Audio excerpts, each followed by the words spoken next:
নমস্কার বন্ধুরা, আমি সুমন আর আমার এই ছোট্ট ছাদ বাগানে তোমাদের সবাইকে স্বাগত। আর এখনও পর্যন্ত কিন্তু আমার এই চন্দ্রমল্লিকা ফুল গাছগুলোতে ফুল ফুটছে। আমরা যদি ঠিক সময় মতো এই গাছগুলো থেকে পুরনো ফুলগুলোকে কেটে দিই তাহলে কিন্তু অনেক দিন পর্যন্ত গাছে ফুল পাওয়া যায়। এই ডালটাতে দেখো কত কুঁড়ি রয়েছে। এই প্রত্যেকটা কুঁড়ি থেকেই কিন্তু ফুল ফুটবে, কিন্তু ফুলের সাইজটা একটু ছোট হবে। এই গাছটাতেও দেখছো কত কুঁড়ি রয়েছে, প্রত্যেকটা গাছেই কিন্তু কম বেশি কুঁড়ি রয়েছে এখনও। আর এই বেডের মধ্যে আমি কিন্তু 3 দিন আগে কলমি শাকের ডাল বসিয়েছিলাম। আর 3 দিনের মধ্যেই দেখো সেই ডালগুলো থেকে কিন্তু চারা তৈরি হয়ে গিয়েছে। যদি না চারা তৈরি হতো তাহলে কিন্তু এই গাছগুলো সব ঝিমিয়ে থাকতো, কারণ বেডের মধ্যে দেখছো রোদ্দুর পড়েছে। আর যে ডালগুলোর মধ্যে একদম পাতা ছিল না সেই ডালগুলো থেকে এই দেখো নতুন করে কিন্তু পাতা বেরোচ্ছে। তার মানে এই ডালের মধ্যে কিন্তু শিকড় হয়ে গিয়েছে। কয়েকদিনের মধ্যেই কিন্তু এই বেডটা একদম হচ্ছে শাকে ভর্তি হয়ে যাবে, একদম সবুজ হয়ে থাকবে। আর এখানে দেখতে পাচ্ছি কয়েকটা ডাল নষ্ট হয়ে গিয়েছে, দুটো একটা। আর এই বেডের মধ্যে আমি কিন্তু দুটো কুমড়োর বীজ দিয়েছিলাম। একটা বীজ থেকে চারা একদম প্রথমেই উঠে গিয়েছিল এই বড়টা, আর এই ছোটোটা দেখছো সবে উঠেছে চারা অনেক দিন পরে।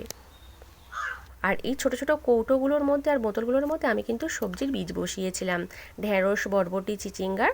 আর কিছু কিছু বীজ থেকে চারা উঠেছে, এগুলো বরবটির চারা। আর এখানেও এই দেখো চারা সবে উঠছে বরবটির। আর এই বোতলগুলোর মধ্যে দিয়েছিলাম ঢেঁড়সের চারা, কয়েকটা হচ্ছে উঠেছে। দেখো এই চারাটা হয়েছে, এখানে একটা চারা হয়েছে। আর এটার মধ্যে থেকে কিন্তু সবে একটা চারা উঠছে। আর চিচিঙ্গার বীজ থেকে কিন্তু চারা উঠতে অনেকটাই সময় লাগে। আর এইগুলোর মধ্যে থেকে কিন্তু ঢেঁড়সের চারা এখনও ওঠেনি। আর এই ঝুড়িটার মধ্যে দিয়েছিলাম কিন্তু উচ্ছের বীজ। দেখো বীজ থেকে চারা হয়ে গাছ কত বড় হয়ে গিয়েছে। এই একটা দুটো গাছ আজকের হচ্ছে আমি বেডের মধ্যে বসিয়ে দেব, এই দুটোকে। আর এই দুটোকে বসাবো। কালকের যে আমি বরবটি গাছের আর উচ্ছে গাছের মাচা করেছিলাম, ওই সাইডে একটা বেড রয়েছে, ওই বেডের মধ্যে বসিয়ে দেব। দেখো বেডের কাছে চলে এসেছি। এই বেডটার মধ্যে লাউয়ের গাছ ছিল, সেই গাছটা নষ্ট হয়ে গিয়েছিল, সেটা তুলে দিয়েছি। আর কালকের আমি কিন্তু এই দেখো এই সাইডে এই গাছগুলোর মাচা করেছি, এই জবা গাছের ডাল দিয়ে আর কয়েকটা দুটো দড়ি দিয়েছি। আর এবারে এই বেডের মধ্যে গাছ দুটোকে বসিয়ে দেবো। তার আগে গাছ দুটোকে এর থেকে বের করে নিই। দেখো গাছ দুটো বের করে নিয়েছি। আর এই কোণের দিকে হচ্ছে একটা দেব, কারণ এই বেডের মধ্যে দুটো গাছ বসাবো। দেখো এখানে একটা হচ্ছে বসিয়ে দিলাম, আর এই সাইডে একটা বসিয়ে দেব। আর এবারে আমার কিন্তু অনেকগুলোই হচ্ছে উচ্ছের গাছ হয়েছে, কারণ যে কটা বীজ আমি বসিয়েছি বেশিরভাগ বীজ থেকেই কিন্তু চারা হয়েছে। দেখো বসিয়ে দিয়েছি। আর এবারে একটু জল দিয়ে দেবো। আর এই সাইডের গাছটা কিন্তু অনেকটাই বড়, এর একটু সাপোর্টের প্রয়োজন, তাই এখানে একটা লাঠি দিয়ে দিচ্ছি। এটাই দিয়ে দিলাম, এটার সঙ্গে দেখো ধরিয়ে দিয়েছি। আর এই ছোট চারাটারও কিন্তু আমি হচ্ছে একটা লাঠি দেব, কারণ এই লাঠিটা দিলে দুটো কাজ হবে।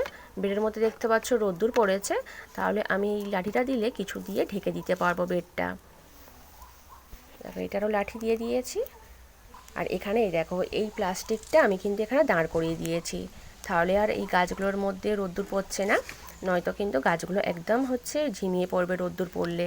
এটা এখন থাক, পরে খুলে দেব। আর এই বালতির মধ্যে অনেকগুলো হচ্ছে লঙ্কার চারা হয়েছে। এই যে বড় চারাটা এখান থেকে তুলে নেব, নিয়ে এটাকে আজকে বসাবো।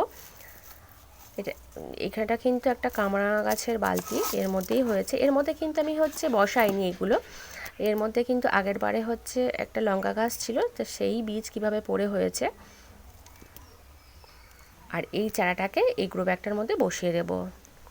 দেখো মধ্যিখানে গর্ত করে নিলাম, নিয়ে আর এখানে বসিয়ে দেবো। আর লঙ্কা গাছ কিন্তু আমাদের সবসময় একটু বেশি করেই বসিয়ে রাখাই ভালো, কারণ লঙ্কা গাছে কিন্তু প্রচুর পরিমাণে পোকার আক্রমণ হয়, পাতা কুঁকড়ে যাওয়ার। আর তাই একটু যদি বেশি করে হচ্ছে বসিয়ে রাখি, অন্তত 10টা বসালে দুটো তো ভালো হবে। দেখো জল দিয়ে দিয়েছে, এবার গাছটাকে কিন্তু ছাওয়াই করে দেবো।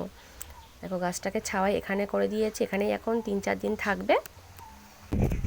আর এই গ্রো ব্যাগটার মধ্যে এই বেগুন গাছটাকে আমি হচ্ছে বসাবো। এই গ্রো ব্যাগটার মধ্যে কিন্তু কসমস ফুলের গাছ ছিল, তার জন্য কয়েকটা দেখছো চারা বেরিয়েছে।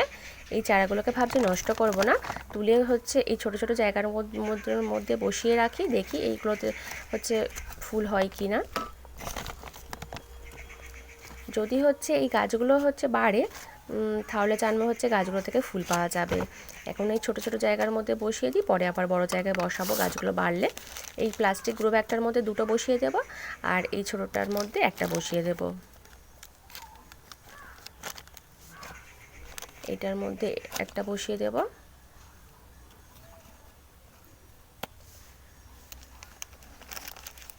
3টে গাছ কিন্তু এখানে বসিয়ে দিয়েছি। আর এবারে এই গাছগুলোতে একটু জল দিয়ে দেবো।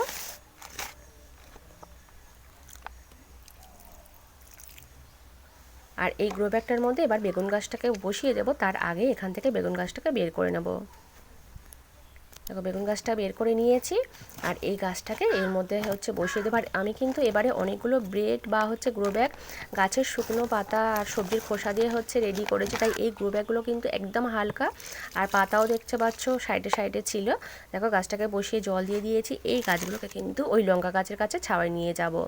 এই দেখো লঙ্কা গাছের কাছে ছাওয়ায় সব নিয়ে চলে এসেছি, এখানেই এখন কিন্তু 4-5 দিন থাকবে। আর এবারে এই প্লাস্টিক যে দুটো গ্রো ব্যাগ নিয়েছি আর এই টবটার মধ্যে আমি কিন্তু এই ডবল প্যাটার্নের পর্তুলিকা ফুল গাছের কয়েকটা ডাল বসিয়ে দেব।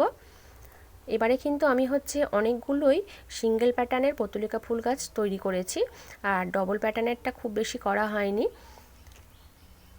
এখন এই ডালগুলোর নিচের দিকে যে হচ্ছে পাতাগুলো ছিল সেগুলোকে কেটে দিয়েছে, ডালগুলো শুধু এরকম পুঁতে দিলেই হয়ে যাবে, কয়েকদিনের মধ্যেই চারা তৈরি হয়ে যাবে এগুলো থেকে।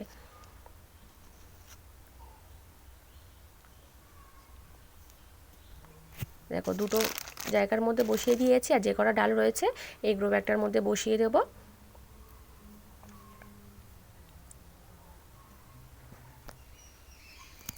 দেখো সব বসিয়ে দিয়েছি। আর এই ঝুড়িটার মধ্যে আমি কিন্তু কিছুদিন আগে এই যে ছোট ছোট এরকম ডাল বসিয়েছিলাম, কয়েকদিনের মধ্যেই দেখো ডাল থেকে কত বড় গাছ হয়ে গিয়েছে।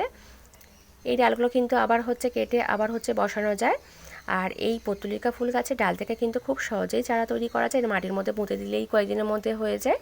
আর হয়তো আমাদের কাছে কোনো হচ্ছে ফুলের কালার নেই, আমরা কিন্তু অন্য জায়গা থেকে ডাল এনে চারা তৈরি করতে পারি। আর এবারে হচ্ছে ফুল তুলে নেব কিছু পূজার। দেখো কত করবী ফুল ফুটেছে, এখন কিন্তু অনেক ফুল ফুটছে করবী, এই গোলাপিটাই বেশি ফুটছে। এখানে দেখো আমি কিন্তু সব ফুল তুলে নিয়েছি, কত করবী ফুল হয়েছে। আর নিচের গাছ থেকে একটা ধুতরা নিয়ে এসেছি আর অপরাজিতা নিয়ে এসেছি। আর রোদ্দুরের জন্য কিন্তু ধুতরা ফুলটা একদম হচ্ছে ঝিমিয়ে পড়েছে। আর আজ কিন্তু বন্ধুরা এই পর্যন্ত, টাটা বাই।